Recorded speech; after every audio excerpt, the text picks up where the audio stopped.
Hello there, everyone, and I am here with Gern Blanston tonight. How are you, Gern?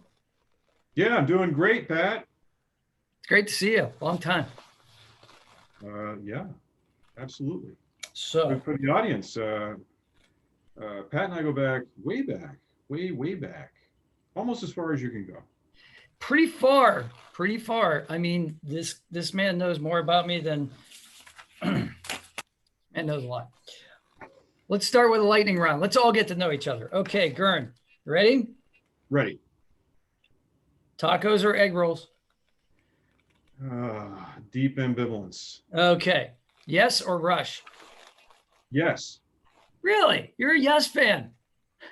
Yeah, so I like Rush also, but I would almost rather listen to John Anderson's ridiculous cosmic lyrics than Neil Peart's overly earnest libertarian lyrics, which take themselves. Wow, you just summed up both of those bands like I've never heard anybody do. That's amazing.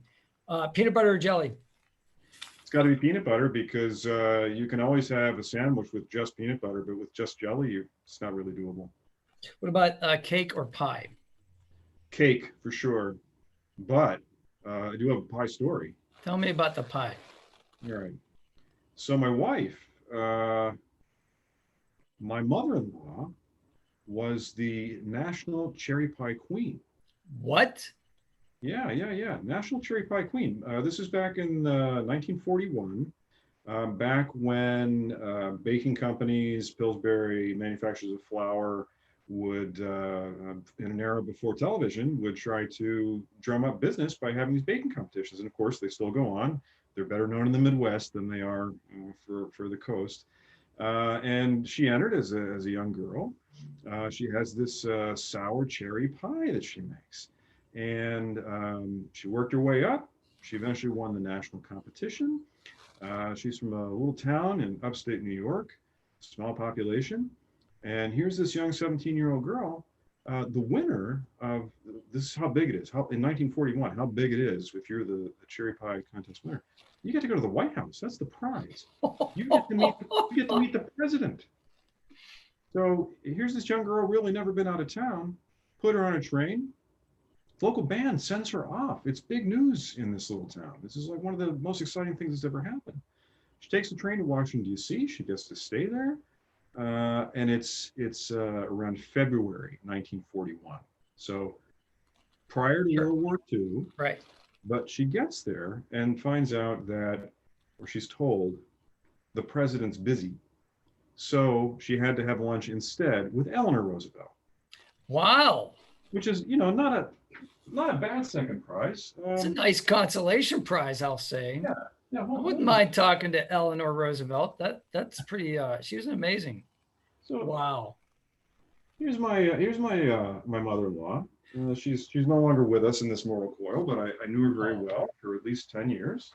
Must have been nice to eat pie at gatherings, huh? Yes. So here's the thing. Family recipes are easily transferable, and she taught my wife how to make this pie. I've had the pie from both of them. My wife makes it identically. Killer. I'm not a huge pie fan. As I said, cake all the way, but this sour cherry pie, man, I'm telling you. Well, that's a pie story I did not expect. That is fantastic. Yeah. I don't have to ask you this question, but Star Trek or Star Wars? Wars. Yeah. Wars. Yeah. Yeah. I mean, I like them both too, but my heart, my childhood, nostalgia, it just takes me back. I'm a kid again, as soon as I see it. So. Yeah. So when we're children of that era, I saw Star Wars in the theater when it came out in 1977. But hey, I was a 10-year-old kid dedicated to Star Trek. You can't have dual allegiances. You don't do that. You don't leave your best friend behind. So I saw the movie and I liked it, but it didn't leave an impact on me. I didn't crave action figures or anything afterwards. And then 3 years later, Empire came out, and 3 years older, 13, right in the zone for Star Wars. This is like prime target, and I was hooked after that. That changed everything. Yeah, my story is extremely similar. All right. Well, we could do Star Wars all night, but we're not going to do that. We might do that another time. I'm sure it'll come up. So I asked you, what kind of superpower would you like to have? Yeah, so I got to go with time travel here because, yeah, I think a lot of the typical ones like invisibility, flight, super strength, they have their place, but most of them are. I think you get tired of it after a while. Whereas time travel, imagine the things that you could witness. The things that I might want to see if I could just instantly go, let's assume you could go forward and back. Yes. Of course, we don't know what's going to happen in the future. So is it worth going? I don't know. But we definitely know what happened in the past. So we can pick points that are really fascinating. The moments that made the world the way it is today. Maybe I would just nip into the farmhouse at Appomattox and watch Lee sign the surrender papers. And take the table afterwards as a souvenir. I think that would be pretty exciting. Did you know that they did that? There were people they knew what a moment that was. They were all taking souvenirs off this guy's wall. It's like, hey, guys, I live here. Like, and they're all like. I think they heard that. Yeah, well, I mean, clearly it was a historic moment. And this is before eBay. I mean, now, of course, people steal stuff all the time because they're going to immediately sell it. But yeah. I might also, I might go to July 16th, 1969. And watch Apollo 11 lift off from the Kennedy Space Center. That would be awesome. I might go to Washington, D.C. in 1961 and watch JFK give his inauguration speech. To be a fly on the wall for those moments that we can only see through grainy film and secondhand or third-hand accounts. That seems a lot more exciting than invisibility. So would you be a tourist, or are there any events that you would actually like try to actively participate in? Like in a sense of changing things? Yeah, so that's a foolish question. You can't change history. I mean, that's the snarl, right? There's a ream of literature that basically proves it. We know what happens. You try to go back and change it, and one of two things happens. Either one, the universe always conspires to make sure that you cannot change pivotal events. Something prevents you. The invisible forces prevent you. However, if you're clever and you manage to circumvent the barriers that nature has erected, you destroy the future. You destabilize the universe. I've read a few time travel stories, and the one that sticks in my mind is the one that Stephen King wrote in 1963, where the protagonist goes to stop Lee Harvey Oswald. And it's extremely difficult, faces many challenges. He's eventually successful. Sorry if it's a spoiler for anybody, but when he comes back to the present is wrecked. He saved JFK, altered the course of history, but the fabric of the world is coming apart. Raging storms and tornadoes, earthquakes everywhere. The earth is disintegrating. We don't know why, but it's clearly just because you can't, you shouldn't. It's like in Time Bandits when the head comes after the protagonist. Return what you have stolen. It's one of those moments. You can't do it. Don't. Love Time Bandits. Love anything Terry Gilliam pretty much touches, but yeah. So that leads me into who's your favorite Python? Tough question. I think I think John Cleese is the funniest Python, but probably not the guy I would want to hang around with. Palin, also very funny, seems more approachable, seems more like a guy you could have dinner with. I like the fact that I was watching something that Cleese did once. It was not Python at all. It was a documentary about lemurs. Sure, why not? And he was like, and at the time, Palin was doing this pole to pole series, right? A documentary where he was going. Yeah. So Cleese goes, he's talking about the lemurs. So he introduces the setting. He's like, Madagascar, island off the coast of Africa. Madagascar, dark secrets. Madagascar, home of pirates. Madagascar, where the lemurs are. And Michael Palin isn't. And it was like, because at the time, Palin was everywhere. Like he was in South Africa. He was like in Egypt. He went all the way, that way, like across Africa and then Europe to go to the pole, and it was like, he was everywhere. And Cleese was, and I like how they had that like fake rivalry, I hope it was fake. I don't know if it was fake. Small diversions. I watch a lot of British TV because of streaming services now. And what I've discovered is that one, there's only 10 actors in all of Britain. Yes, and they all do everything. They reuse the same actors over and over in every series. There's a real, it's a crisis in Britain, I think, a lack of actors. But the other thing that I learned was that what they'll do is they'll take these 10 actors that they have, and they will take them out of the environment for which they're known, acting in shows and dramas and comedies, and just putting them into documentaries. Like, we're going to send famous actor to, like you said, the North Pole, just to get their commentary. And we're going to send them to this restaurant. They're going to go on a restaurant tour. That's a thing in Britain. Mm. Yeah, it's interesting. They'll just shake it up. It's kind of like the old Hollywood studio system where you have like, all the characters from Casablanca, you'd shake them up, and then all of a sudden you're doing the Maltese Falcon, and you'd shake them up again, and now you're doing, Exactly. and there are no small actors in Britain though. I've seen like, knighted and ladies actually doing these really tiny little bit roles, you know. And, Tara's actually in the other room watching Downton Abbey right now, and it's like, Hey, everybody's got to eat. Yeah, exactly. Really, I think a knighthood, that in £2.50 will get you a cup of tea. Okay. I mean, really, knighthood doesn't come with anything. They It's just pass them out like playing cards. just a title. Yeah, you don't. Yeah, I guess that's probably true. It's not like the Nobel Prize where they give you a large sum of money as well. As far as I know, I mean, as an anti-colonialist American, I don't know about. I'm definitely not a monarchist. That is for sure. That's for sure. I like their programs. So, speaking of Python, one of the funniest things I asked you this question, what's the funniest thing that you've laughed at, Yeah. And I got an both immediate agreed on this. I got an immediate answer to that, because some other questions, I kind of struggle with, but I was amazed at how quickly the answer to this came to me. There's something about, if you ask somebody, what's the hardest you've ever laughed in your life? There's something about it that sticks with you. You remember that time or those times. So even though it was way back in the past for me, I was in 10th grade. I was with a friend we both know on bus 12, going home. It was at the end of the day. And it was his book. And it was a book of short stories by Larry Niven. Famous science fiction author who I really was not familiar with. And it's a story called Man of Steel, Woman of Kleenex.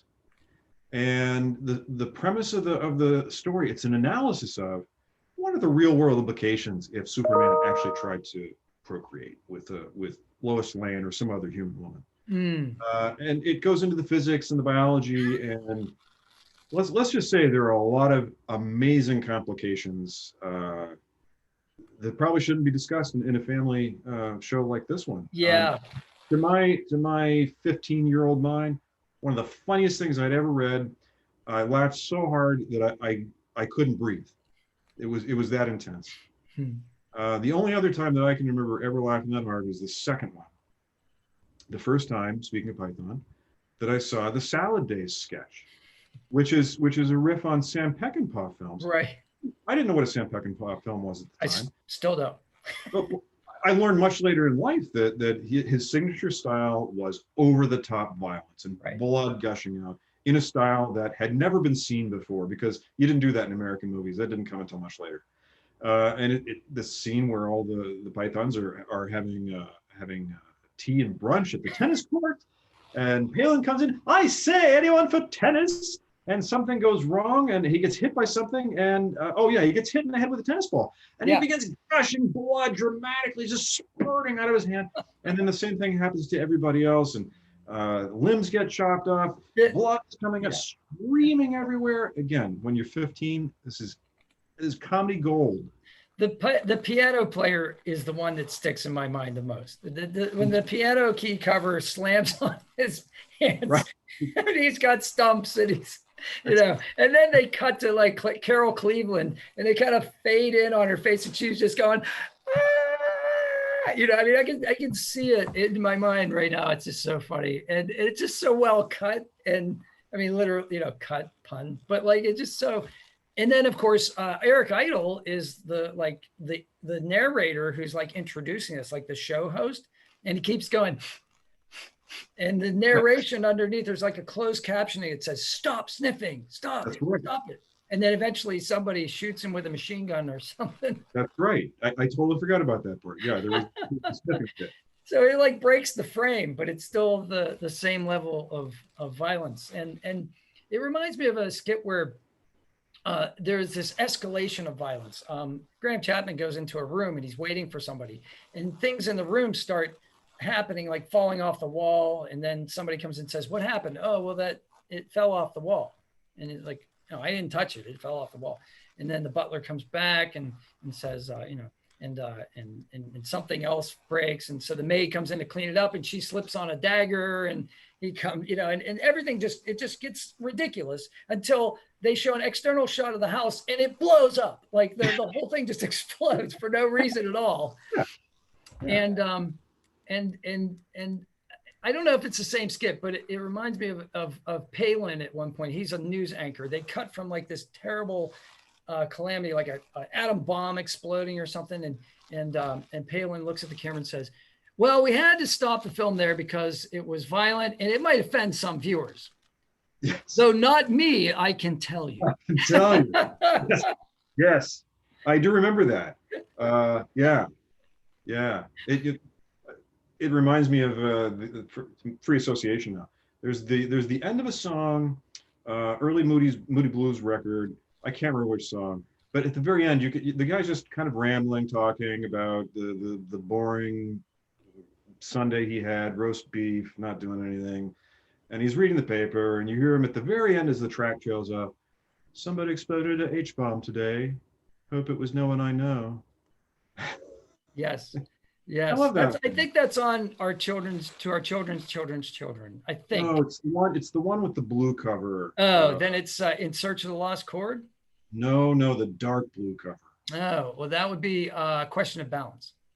No, it would be dark blue with flowers and like a headphone cord, one of those coiled headphone cords. Oh, The Dream.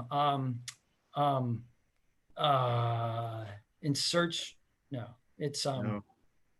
You know the one. Yes, I have it. Upstairs. I have all of them. It's something of a dream. Shoot. Yeah. Anyway. On the threshold of a dream. Huh? Threshold of a dream. On the threshold of a dream. That's it.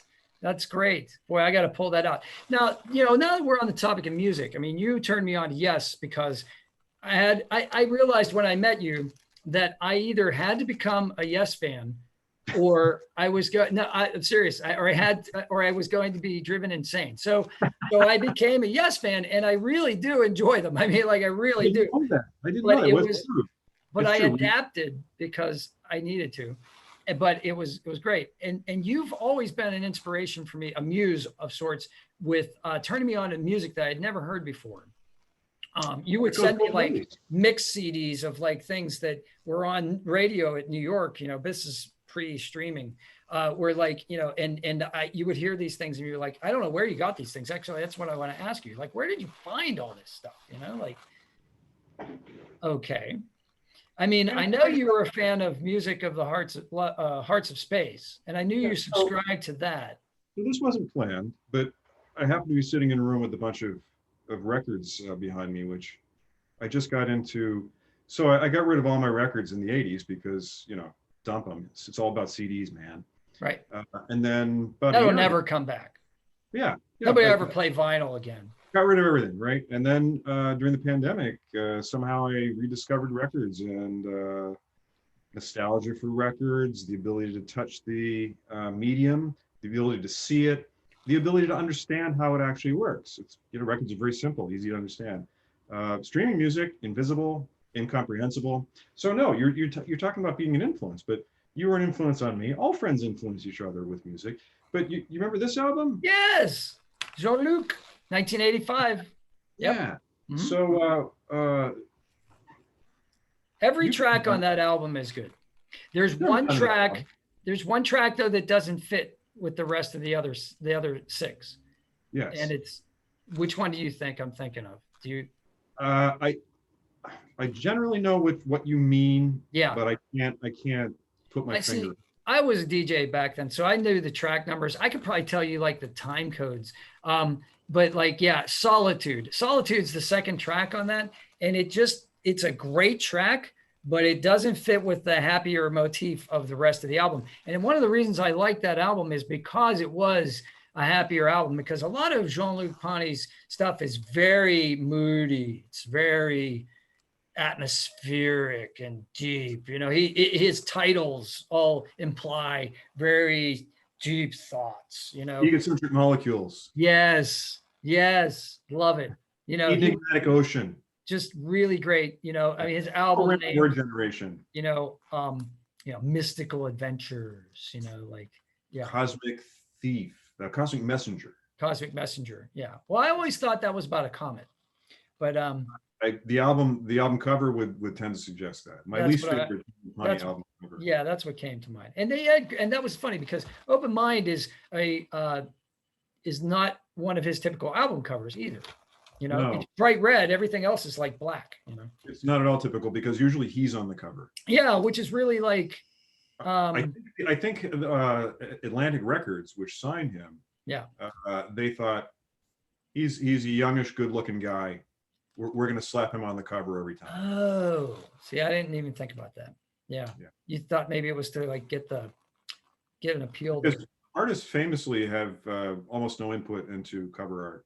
Usually the record company picks it for them. Oh, that's interesting. Unless they're big enough. If they're big unless enough. they're yes. Unless they're yes, and you can it's say Roger Dean, right? Got to be Roger Dean every time, 100%. Amazing. Yep. Except for that one time Peter Max did it, which is a shame because I love that album, but Peter Max is not a yes artist to me. I'm sorry. I can't deal with it. You know. I agree, but then the two previous in the reconstituted Yes, the Yes Light as they're often referred to, Trevor Rabin Yes, right. Two very geometric, austere graphic covers, almost as if to say we reject the excesses of Roger Dean and his mysticism and dragons and floating worlds and all that. We're going with cold rationality for this cover because I'm Trevor Rabin. It's the opposite. We're just going to do the exact opposite of what we used to do, right? An antithesis. I mean, to me, it's like if you don't have a floating, like partial fragment of a planet with a great spired building on top, it's not a Yes album. You know, I mean, that's what I look for. You know, I mean, there's a few exceptions. Going for the one is an exception.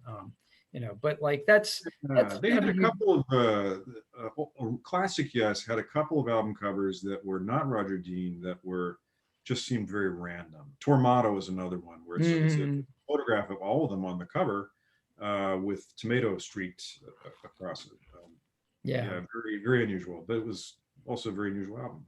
Well, Pink Floyd is another one where like their cover art is always like interesting. You know, I mean, obviously the classic one with the prism, you know, Dark Side of the Moon, but they had a company. They had a design firm, Hypnosis, that did all of their classic album covers, starting with metal. Yeah. I mean, obviously, like, you know, Wish You Were Here is like, you know, how can you beat that? You know, The Man on Fire, you know, and that's my Desert Island disc. If I only could take 3 albums with me, that would be one of them. That's a great album. I think one of the albums that I can listen to a million times and really never get tired. And if you had a guitar, you know, you could actually fudge your way through Wish You Were Here with major chords. I mean, it's really, you know, you can make it sound like that. I've done it. You know, I'm not a great guitar player, but a friend of mine's like, you want to learn how to play Wish You Were Here? I'm like, yes, I do, please. And he's like, oh yeah, you just do this. And I'm like, oh, wow, that does sound like it, you know? But yeah, so pretty cool. A couple things. Before the events of 2020, which maybe we shouldn't go into in great depth, but right before all that stuff went down, I remember texting you. I would text you on Friday mornings. I would get up early on Fridays. I was a manager where I worked, and it was an early shift for me. So I would find myself having completed a lot of the tasks and waiting for the next tasks to come to me. So I had some time, and I would be listening to music while I was doing it. And there was this one artist named Ott, and he also has some interesting album covers as well. But there was a song in particular that we both kind of discovered at the same time, I think. Synchronicity. And it was called, well, it wasn't Synchronicity by the Police, which I love, but it was called Someday I Wish That I Had This Kind of Time. Yeah. Yeah. How ironic, right? Yes. And the other one that jumped out, speaking of synchronicity, was called Owl Stretching Time. Yeah. And it didn't mean anything to me. It just sounded like an absurdist title. And then later, with a few weeks later, I encountered the reference where that came from, which I can't remember now. Can you remember? Yeah, it's a Monty Python episode title. Okay. Yeah, which is go. like what it's where they just put a couple words together, probably. Who knows where Monty Python came up with it? The other title that I think was from Ott was Hilbert Space. Yes. Which, like, if you only like 10 people on the planet really know what that is, right? A mathematical concept. Yeah, it's like something really esoteric. Like, but synchronicity again. I came across that in one of these big idea books, trying to, in layman's terms, explain these grand concepts. I couldn't tell you what in the world it is, but it's like the phenomenon of you hear a new word, and then later in the day somebody says it. Right. Absolutely. Yeah. It's just coincidence, but it seems more meaningful. It does. But there is something that you texted me after the Ott thing with which I was walking. It was one of the first days where we were kind of locked down, but I was taking a walk and I was listening to that. Someday I wish I had this kind of time. And I remember texting you, I'm like, this is just amazing that this, has come true. And I thought about this a lot. You said, typical, or something like typical genie wish curse. Yes.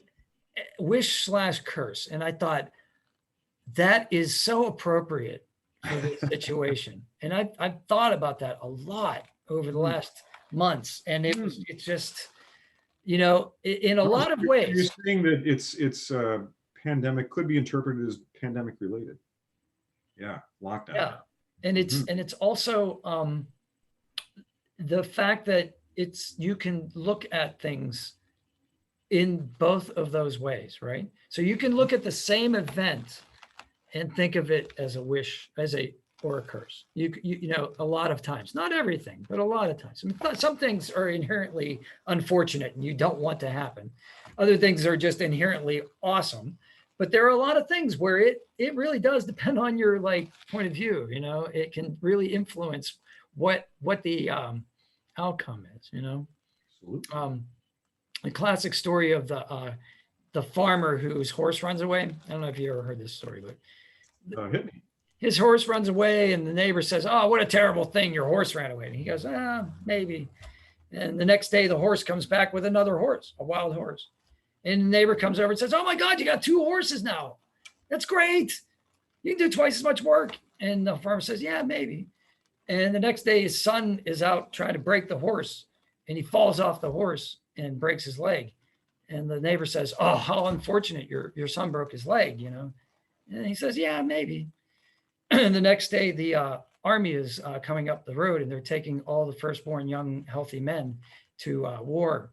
And the son isn't going to go because his leg is broken. You don't know the end of the story until it's the end, right? So at every stage along the way, the neighbor's making a judgment. Well, and yeah, I mean, I can. So just to get heavy for one moment, that's why we're here. I'm a child of divorce, as many children of my generation are. And I was determined not to make the mistakes that my parents made, and I was gonna hold my first marriage together, come hell or high water. And I didn't. And in retrospect, it's the best thing that ever happened to me. At the time, I didn't know that because it allowed me to meet the person that I should have met all along, but didn't know. So it's exactly the scenario that you've just given with the farmer. I've met your wife. She's a wonderful woman. She is wonderful. So now that we got deep, back to the time travel thing one second. Mm-hmm. I love when people say this too. When people preface something with, I am not a conspiracy theorist. But right. But so I'm not. I truly am not. Now, I enjoy watching and reading science fiction about aliens and time travel and things of that nature, because it excites my brain to crazy possibilities, right? And I enjoy it. But in preparation of this, talking about time travel, and my affinity for history, especially Roman history. Yes. There is this passage in Livy that I cannot explain, and I have to read this to you. It just cracks me up. It's from Livy 2162, right? So it's like 218 BC. Hannibal has invaded Italy, okay? But it's before Cannae, when it was the darkest hour, but it's still like, the Romans have lost to him, like in a big battle at Trebia. So it says here, in Rome or near it, many prodigies occurred that winter. Or, as often happens when men's thoughts are turned upon religion, many were reported and too easily credited, which is a nice, statement. So then he goes down the list of what they are. But there's two in particular. Number 4 is that phantom ships had been seen gleaming in the sky. Mm-hmm. Now, I hear that and I think strange cloud formations, have you ever seen like a sky after a tornado? Yeah. It's bizarre. Like the clouds could be misinterpreted as a lot of things, so I just think that's atmospheric. But this one is really fun. In many places, apparitions of men in shining raiment had appeared in the distance, but had not drawn near to anyone. To me, so observers, watchers. So perhaps those are time travelers. They like the watcher, stood from a distance and wanted to see. So that was actually one of the other scenarios that I was going to give is, where would I go? Wouldn't you like to be there in, I don't know if it was the Forum, when Brutus and his conspirators knifed Caesar? I don't know. It seems pretty brutal, but yeah, there's a lot of things in Roman history I would like to have seen, Who wouldn't? Well, of course, the problem with that is, though, that I don't speak Latin and I wouldn't know what was going on. I've thought about this. Context. Okay. I've thought about this. So yes, you can only travel so far back in the English speaking countries and really have an understanding of what the conversations are. And people have tried to figure this out. It's probably like the mid 1800s, maybe the early 1800s, if you're really good. But further back than that, we'd walk in London. We have no idea what they were saying. We'd probably walk in Philadelphia. We wouldn't really know much about. We might have a better chance, but but that's okay. You obviously live in a cosmopolitan city. There's probably been moments when you've been in places where you were the only English speaker, or there weren't many English speakers. Yes, absolutely. And people didn't treat you any differently. They just didn't converse with you, right? Correct. So if I were in a toga or a tunic, I could walk down the streets of Rome, and if somebody bumped into me or something, I would just be like, So I would arm myself with the 2 most important words to know in any foreign language: please and thank you. Mm-hmm. Those 2 words, combined with a smile, get you through 90% of any situation you could ever find yourself in.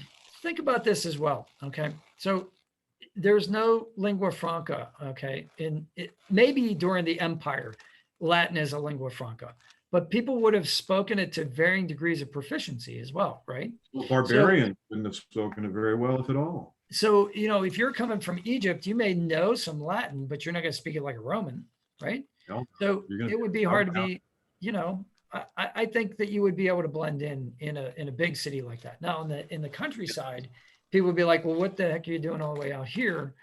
but they still wouldn't just reject you out of hand. It's, oh my God, he's from the future. You know, like they wouldn't know, right? Prejudices are much higher once you get into those outlying regions, you know, the more parochial worldview that those farming people would have had.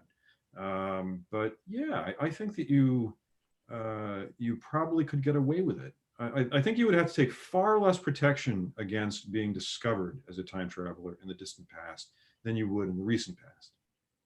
Because Oh, now, yeah. through most of the 20th century, we're all on our lookout for those people. You know. That's funny. I have a friend who was a balloonist. He used to go to these festivals, and he said they always carried a bottle of champagne with them in the gondola. And that's tradition among ballooners. And that goes back to France, apparently. In case they crash somewhere? What's that? In case they crash somewhere? Well, when they landed, they used the champagne to prove to the locals that they weren't aliens. They weren't from the stars. That's brilliant. That's like, it's like taking it's like taking the newspaper and holding it up to prove that it's today. Yeah. It's like taking a bottle of Iron City beer and giving it to a Pittsburgher, you know, it's just, you know, and that's actually the balloon that he flew was an Icy Light beer can. You know? Yeah, I remember seeing that beer can. That was back in the 70s. Yeah. I mean, I miss Pittsburgh, but I don't miss Iron City beer. Okay, we'll edit that one out. So, you know, we don't want to offend anybody. No, heaven forbid we should offend. Take that out. Yes. Take that out. So I guess there's a lot we covered there, but let's tie in a couple of things.